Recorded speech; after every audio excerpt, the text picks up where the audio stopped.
all, I thought I will do a video on quant.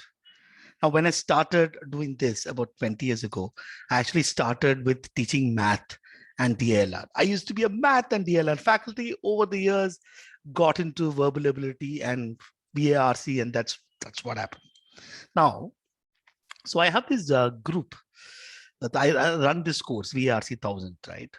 So in that we have a discussion group, and recently there was a All India Mock-At 3 career launcher Mock-At 3 that happened, and a lot of discussion were happening, and people started putting questions on math in the group.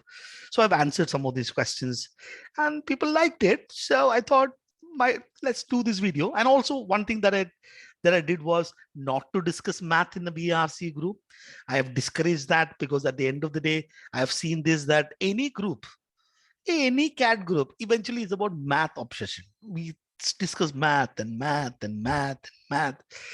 Hardly we discuss anything about verbal ability. So I thought I want this group to discuss about VARC. Anyways, but since math is also important, let's have a look at math as well. So one of the things that I wanted to make people understand is that don't think of that section as math. Think of that section as problem solving. So when you look at problem solving, it's about two things. First, you look at what information is given and what are you asked to do. And the path to arrive at that answer can be anything. So you can use a formula, make a table, you can work backwards, you can look for patterns, you can do process of elimination, you can draw and visualize, you can use manipulation, you can use guess and check. We always assume that the problem solving is about, math is about understanding using a formula, and using the formula answer the question. That is not, you have multiple things to do. So in fact, GP sir has created this video on GP's Jugaad. I'll share a link in which GP picked up questions from All India Mock-At 3 and answered those questions. I'm also going to pick questions from All India Mock-At 3, a few of them, and help you understand the problem solving strategy, right? So I might pick some questions from what GP already done. So some question I'll pick that GP did not cover in his video. So GP picked up about 10 questions out of 26 questions and used Jugaad technique to answer it. That Jugaad technique is actually, ladies and gentlemen, is actually a problem solving strategy, right? So here, all of us, I believe, that can manage arithmetic. I'm assuming that you can do arithmetic when it comes to things like algebra, numbers, or other areas where the question, you look at the question is unfamiliar, you don't know how to deal with it. I was thinking that how do I go about solving such questions? So let's start with this particular question. This is something that GP also did. Let me address this question in one particular fashion. How do I think? Right? So when I read this question, how do I move to the next step? There are a couple of information that is interesting for me to see. One is that, let's look at, this is 27 to the power of x plus 64 to the power of x divided by 36 to the power of x plus 48 to the power of x equals to 13 by 12. Now you're looking at how many values are possible. Now at this point at the moment, visually, it looks very painful to look at. Visually looks very painful. But the question says these are integers. Now that is interesting. So the value that x can take is only integer. By the way, if it was even real numbers, I am basically going to, intuition tells me that real number value, which is, you cannot have this, x will still be integers. X can only have integer solution. You know why? Because these are powers. So if, let's say, something becomes 1.5, what are you going to do with this? This will become a rational. This will not become a rational number, because 64 square root is 8. But this will definitely become a rational number. 48 is like, what is it? This is a perfect cube. This is a perfect square. This is a square. But what is 48? So you cannot have values. X does not seems to be something that is going to be a real number. I'm going to basically intuitively think that it is integer. Now, when I look at the right hand side, I can see this is 13 by 12. I am basically going to look at and say that that is pretty much equal to 1. So that gives a lot of restriction to the value of x. You cannot have value of x to be equal to 10 and all, right? This will become too much.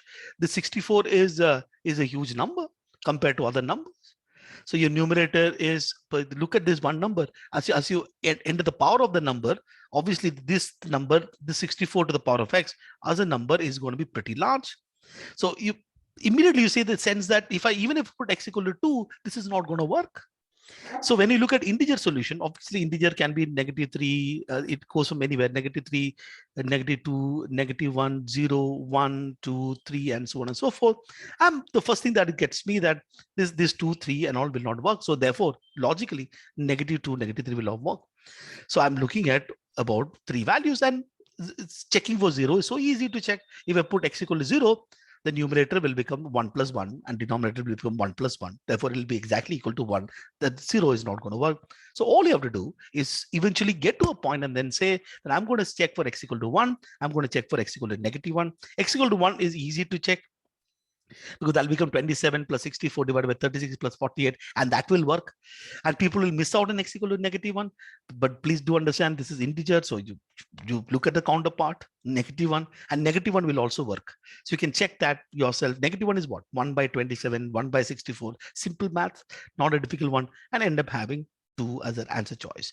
The point is that whenever you look at any question, by the look of the question, don't be scared. The more scary looking question, the more constrained the question is going to build, especially when you're asked to do integers. When you're looking scaring, there are more constraints. We can actually solve that one, right? This is a percentage question. This should solve. This is solved. I think GP also did a jugaad for this, so you can figure that one out. And here, for example, this particular question. So you see a 6 by 6 grid. You're going, oh, this is not going to happen. But what is 6 by 6 grid? 6 by 6 grid is what? This is what? 1, 2, 3, 4, 5, and 6. 1, 2, 3, 4, 5, and 6. Sorry, my grid is looking bad, but that is all the 6 by 6 grid is. Nothing else.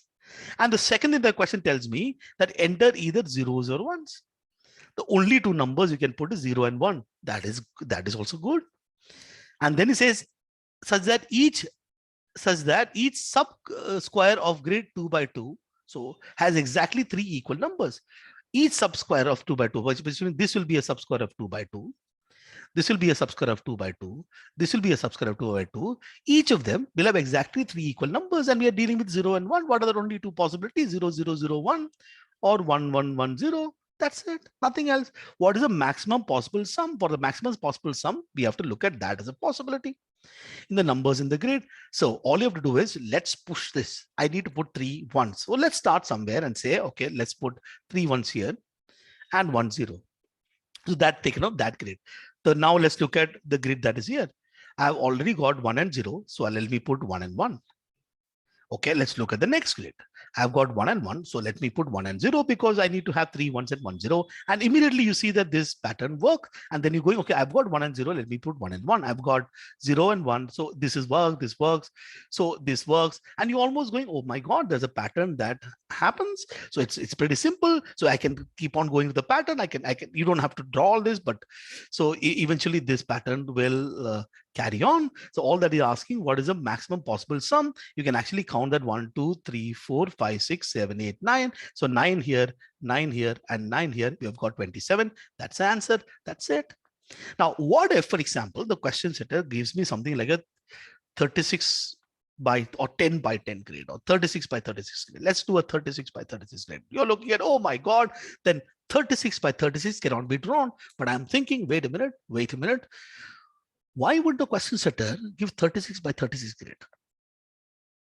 Obviously, the question setter does not expect me to draw the complete 36 by 36 grid. There would be possibly some sort of a pattern. And I'll probably believe in the pattern. Now let's start with the 2 by 2 grid. I've got a 2 by 2 grid. In the 2 by 2 grid, what I want is 1, 1, 0, 1, 1, 0, 1 or 1, 1, 1, 0. So when there are total 4 grids, the sum will be equal to 3. Nice. 6 by 6 has got how many grids? 6 by 6 has got 36 grids. So therefore, in 36 grids, what will be the sum? This is 4, 9 4s are 36. So 9 3s are 27. That's it. So the question happened to be 36 by 36 grid. Same logic. The 4 grid, you have got sum of 3. What will happen in 36 by 36 grid? That's it. So therefore that it's the same. You know where I'm going, right? It's that's how you think. Therefore you got this particular question. What else? This one, a trade, arithmetic you solve. This is a natural number sequence. Oh, this is slightly painful. I'll chuck this one. Okay, let's look at this one. Okay. Now the moment you see answer choices like this, someone going, oh my god, oh, I can't solve. But you just read the story. A spherical shaped chocolate just fits into a hollow cube of size 6 centimeter. We are looking at cube. Cube is a cute thing. Yeah, cube is very cute. Sphere is very cute. These are nice shaped things. It's just 3-dimensional. So which means we'll probably will have to visualize the problem a bit, but that's okay. Let's draw sort of a cube. It's given as a hollow cube. No problem. We'll draw to visualize. That's a cube. And we know that there is a spherical thing that is put inside. How does that look? Is there a spherical? The spherical things look something like this. I've got a spherical fellow here. I'm going to put that into a box. Where is my box? So if I put this spherical thing into a box, okay, this just fits in. I'm visually imagining. So I know that this side here, mid portion, okay, that this face happens. So which means inside, if I look at inside the inside the cube, the exact midpoint is where you can see the chocolate touching the cube. That's where the chocolate will touch. Chocolate will touch that side. Chocolate will touch the mid there. Chocolate will touch all the midpoints. And ant is sitting on one of the vertices of the cube. So one of these places, ant is sitting. The speed of the ant is 0.4 centimeter per second. The shortest time the ant has to reach the chocolate. So for the shortest time, let's put the ant on the hollow part. Assume this hollow. Ant has to travel inside along the diagonal, and ant will reach that particular point and meet the chocolate. So that's all the distance is. So what is it? This is 6 centimeter, which means this will be 3. And this will also be 3 because this is also 6, which means that will be 3 root 2. The distance that ant travel will be 3 root 2. Speed of ant is given as 0.4. Therefore, the time that ant is going to take, I think this centimeter, that is centimeter, all that is fine. It's in second, everything is cute. 7.5 root 2, answer is done. So the point is that you should not get scared of any question. You should read it with an open mind, and you don't have to assume that I use a formula. The thing about problem solving is that whatever is the knowledge that you have, you can use and you can get the answer to the question. All right, we have got this question, which is here says non-negative real numbers that a plus b plus c equal to 17. And I need to find the maximum value of a minus 3, b minus 4, c minus 5. Okay, now intuitively, I think that we know this AM GM wala formula where things are basically, you know the funda, right? So for example, if a into b, what is the maximum value of a into b when a plus b equal to 10? You know, the maximum value happens when both are equal. 5 into 5 is 25. That will be the maximum value. If let's say one is 6 and other is 4, that the product will be equal to 24. One is 7, other is equal to 3. So the product will be equal to 21. One is 10, other is 0. Product will be equal to 0. Non-negative, let's say 9 and 1. It'll be 9, so it should be equal. But this is a minus 3. So somebody would have thought and looked at saying that, look, a minus 3 plus b minus 4 plus c minus 5 will be how much? So this will be 17 is what? A plus b plus c. Negative 3, negative 4 is negative 7. Negative 7 minus 5 is negative 12. So 17 minus 12 is 5. Let's do equal. Let's put it equal. 5 by 3, 5 by 3, 5 by 3. 125 divided by 27. It is there. Then you probably mark it. But wait a minute. Of all the answer choice, you can actually see that one of the answer choice is highest, which is 28, 280. One of the answer choice is 280. You might be wondering how is, oh, wait a minute. What is this? Is it possible? Is it possible to get 280? Now, if you are, so this actually will not work here because there are 3 values. You're looking at 3 things and you've got this negative 4, which means, for instance, I put B to be equal to 0 and C to be equal to 0, what this will get is 4 into 5, negative 4, negative 5 will get a 20. You're multiplying by 20. So I don't know. Visually, I think it's about a little bit of intuition that you can work with. You can look at a 20 that makes sense.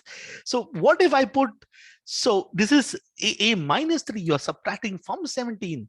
So a minus 3, that will be the largest number. B minus 4. If for example, I could probably put a 1700 and see whether it works. Okay. A, B, C are non-negative real numbers. So you're saying, if, sir, this is non-negative real numbers, non-negative, I think it can be, let's put 0. 0 is fine. Actually, 0 was fine. 0 is also another extreme. Can I do this? Can I do this? Where will I give, whom will I give a 17? The logical sense is to give 17 to A, because 17 minus 3 ho jayega. Let's put 0 minus 4, 0 minus 4. That'll be 20. 5 0 minus 5, sorry, 20 multiplied by 17 minus 3 would be equal to 14. That'll be 280. That is the value. So, but I'm guessing a lot of people would have gone to number 2, which is like applying something blindly without looking at logic. There you have it. Work. Okay, this question. Ramu had a triangular farm of whose sides are 30 meter and 50 meter. He had to buy an electric fence wire to be put up on the perimeter to keep stray animals away. What is the maximum length of the wire he must buy? If the electric fencing wire is sold in integral multiples of a meter, what is the maximum? First of all, what are the problem that you have? This integer is applicable to the electric wires. Integral multiple of the electric wires. This is not applicable to the sides of the triangular farm. So what is the maximum possible side would be? For example, this is 30, the other is let's say 50. The maximum possible third sides, which is called infinite area or zero area, will be, the third side will be equal to 80. Now please do understand, it can be 30, 50 and 79.99. 30, 50 and 79, 30, 50 and 78 is allowed, 30, 50 and 77 is allowed, all that is allowed. So what will be the integral multiple? Integral, if you have to have integral wire, this will be 80 plus 30 plus 50. 80 plus 30 plus 50 is how much? 80 plus 30 is 110, plus 150 is 160 meters. That's it. The people would have marked 159 in this particular question, because assuming that, look, wait a minute, sir. Integral multiples, but integral multiples of the wire. Why did you assume that this will be 30, 15 and 79 would be the maximum? Why can't you put 79.5? What is the problem with that? Simple. Okay. This is something that GP also mentioned. So let me quickly look at this particular question. This is a skill set that will work wonders in many cases. If the bisectors of two adjacent angle P and Q of a quadrilateral PQRS intersect a point O, so that 2 multiplied by angle of R plus angle of measure of angle S equal to M multiplied measure of angle POQ, the value of M is. Now you look at, this is a very general case, which means this has to work for any quadrilateral. Whatever is value, look at, there is no cannot be determined, right? None of the answer choice is giving any cannot be determined, 1 or 2. None of the choice says that, which means it has to work for every quadrilateral. And you have to look at the quadrilateral that I know, the quadrilateral that I like. The quadrilateral that I like is a square. So let's take a simple square and do PQ and R and S. And you say that the bisector of two adjacent angle, obviously the bisector of two adjacent angle is going to go like that. Will be the diagonal which angle to be 90 degree. That is oh, I think problem solved. How much? 2 times angle R plus angle S. Angle R would be what? Angle R would be, I think, 90 degree. Angle S would be 90 degree. POQ would also be, POQ will also be 90 degree. I think I've got this one right. I think I've got this one right. Yeah. So 2 times 180 would be equal to M times 90.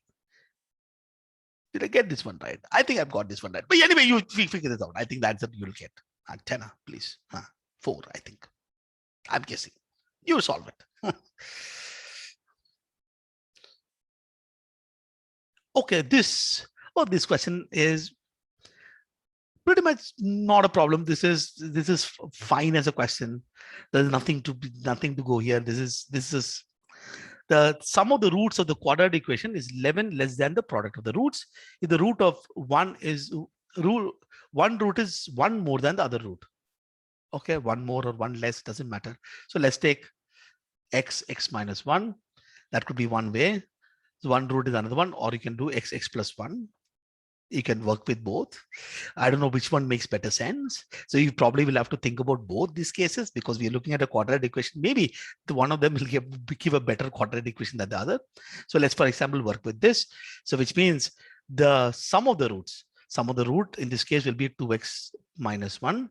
It is 11 less than the product of the root. Product of the root will be x squared minus x minus 11. So this will be how much? X squared minus 3x minus 10 would be equal to 0. So this will be x minus 5 into x plus 2, right? So minus 5 plus 2 will be negative 3. Negative 5 plus 2 will be negative 10, would be equal to 0. So x will be equal to 5 and x will be equal to negative 2. The other obviously root is x minus 1. You'll have a 4. Negative 2 minus 1 will be equal to negative 3. What is the difference between the possible values of the product of the root? 5 4s are 20, 2 3s are 6. The difference will be equal to 14. That will be the answer to that question. I can actually see this 20 and 14 and 6 there. Okay, I don't know whether this work here. So let's try this as well. So the sum of the root is 2x plus 1 would be 11 less than the product of the roots. It should still work. I'm sure there'll be no problem here. X squared plus x minus how much? Minus 11. Sorry. So this will become x squared. This will become minus x.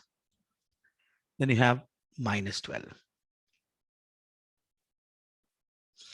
So this should still work, right? So this will be what? X my 4 3s are 12, no? So x minus 4, x plus 3. Yeah, it should still work. So x equal to 4. So other one will be equal to 5, x equal to negative 3, other one will equal to negative 2, still work. So sometimes both are okay in this particular case, whether you took that particular route or whether you took this particular route, you'll still get the answer to that question. But it's a simple question. You can apply this and answer. So this question, how many perfect cube are there if we count from integer 2 to the power of 20 to 2 to the power of 30? So there is a 2 to the power of 20. There is a 2 to the power of 30. You're asking how many of these things will be a perfect cube. We already know that 2 to the power of 20, 30 is already a perfect cube. Before the cube root of that is 2 to the power of 30 raised to 1 by 3 will be equal to 2 to the power of 10. This is a perfect cube already. Right, 2 to the power of 10. That is a perfect cube. Now you're almost wondering, my goodness, what about this value? I don't know what to do. By the way, 2 to the power of 10 is 1024. Okay. Now, how do I look at 2 to the power of 20 a perfect cube? There are a lot of things that you could do in this particular case, but I need to look at what is the approximate value of this. What is probably the approximate value? Now I know that 2 to the power of 10 as a number is an awesome number, right? It's an awesome number because 2 to the power of 10 is 1024. If I assume it is very close to 1000, so 2 to the power of 10 is 10 cube approximately. So 2 to the power of 20 is 10 to the power of 6. Interesting. Which means the cube root of this would be how much? Raised to 1 by 3 will be close to about 100.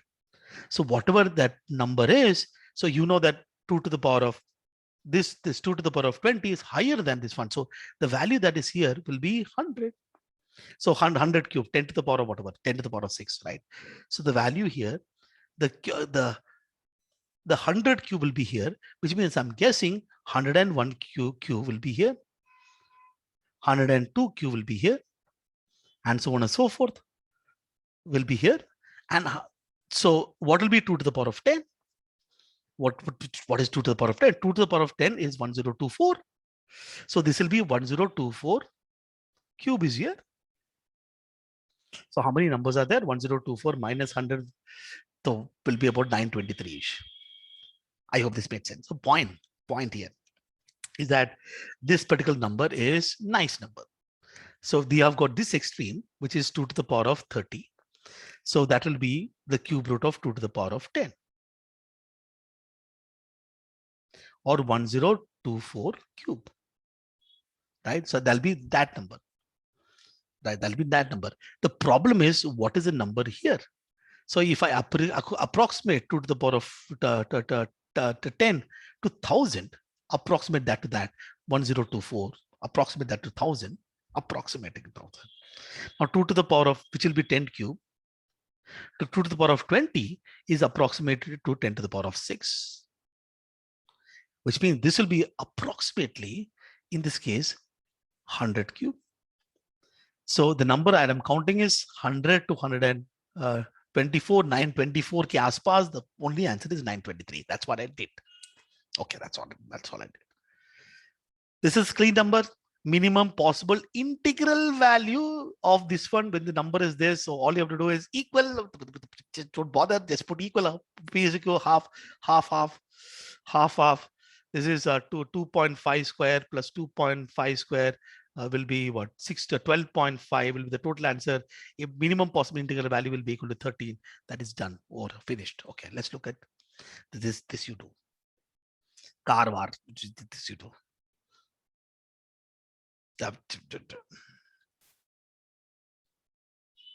Somebody is running money. Well, let's look at this.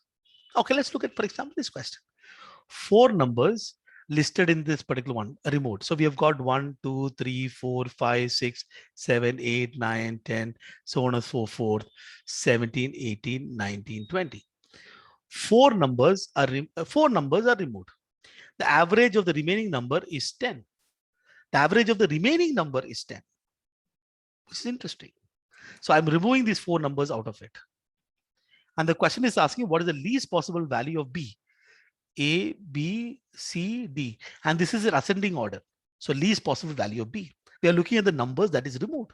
So what is the original sum? That is clean to look at. N into n plus 1 by 2, 20 into 21 by 2. That will be how much? 210. Now, how many numbers are remaining? If 4 numbers are removed, 16 numbers are remaining.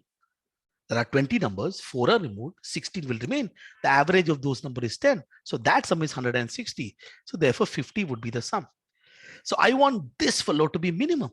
If that fellow to be minimum, I want these two guys to be maximum. Simple logic.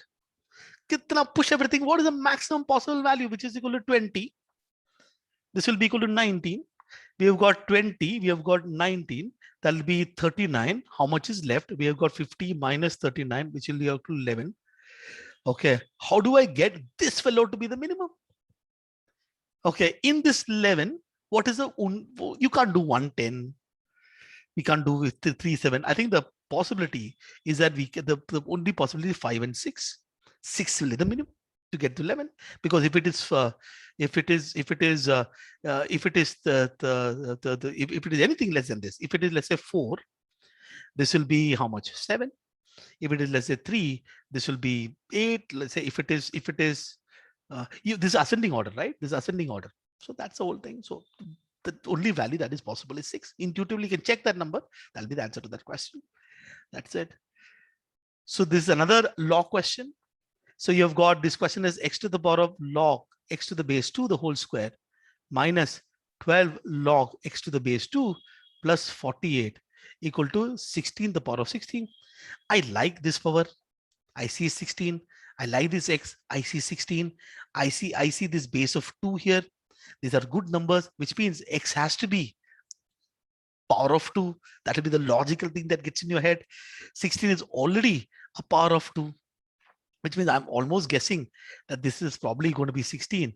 Therefore, this is hopefully will be 16. So if I just put x equal to 16, 16 log 16 to the base 2 the whole square minus, I'm looking at this numerator, okay? So not the power, 12 log 16 to the base 2 plus 48.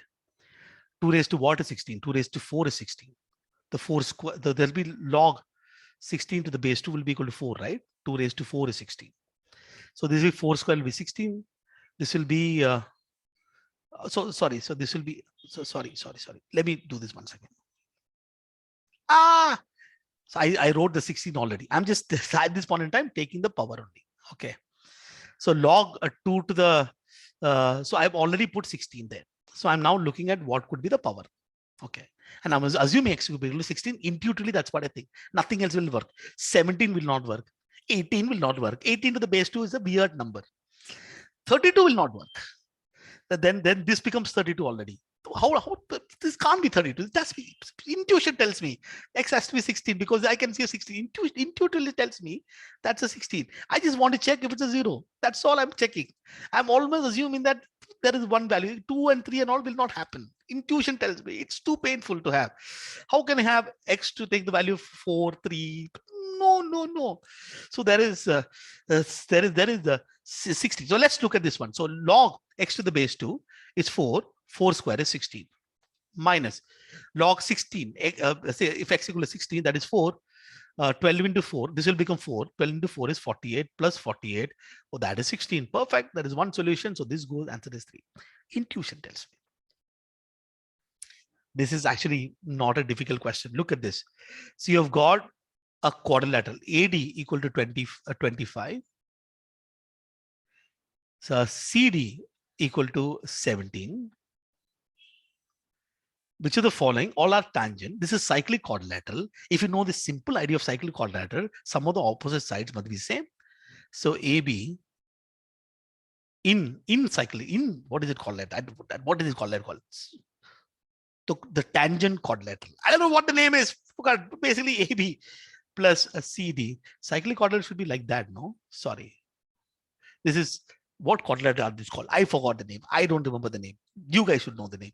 Basically, if you know the funda AB plus CD, in this case, A should be equal to BC plus AD. So you have AB plus 17 will should be equal to BC plus 25. So AB minus BC would be equal to 25 minus 17, 18, 19, 20, 21, 22, 23, 24, 25, 8. AB minus BD should be equal to 8. Pass.